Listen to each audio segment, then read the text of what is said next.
दुनिया भर की निगाहें भारत के चावल पर।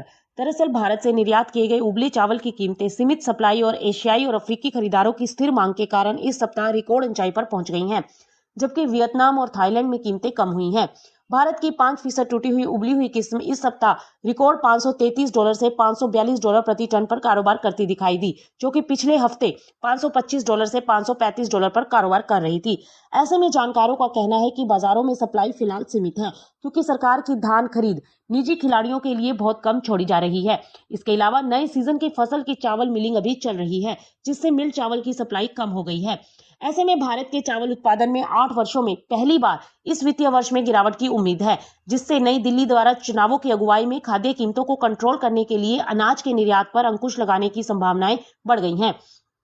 उधर वियतनाम का 5% टूटा हुआ चावल $630 प्रति मीट्रिक टन पर कारोबार करता दिखाई दिया है, जो कि एक हफ्ते पहले $653 प्रति टन पर था। वहीं व्यापारियों का कहना है कि घरेलू सप्लाई कम जमा हो रही है और मेकांग डेल्टा से फसल आंशिक रूप से आनी शुरू हो चुकी है, और जो कि मार्च में चरम सीमा पर पहुंचने की उम्मीद है।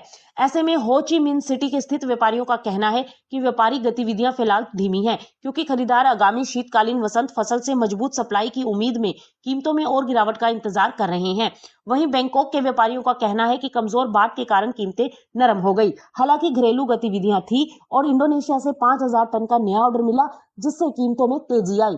उधर बांग्लादेश में अच्छी पैदावार और रिकॉर्ड भंडार के बावजूद पिछले सप्ताह चावल की कीमतों में तेज वृद्धि देखने को मिली, जिसके कारण प्रधानमंत्री शेख हसीना को चावल जमाखोरों के खिलाफ तत्काल कार्रवाई के आदेश भी जारी करने पड़े।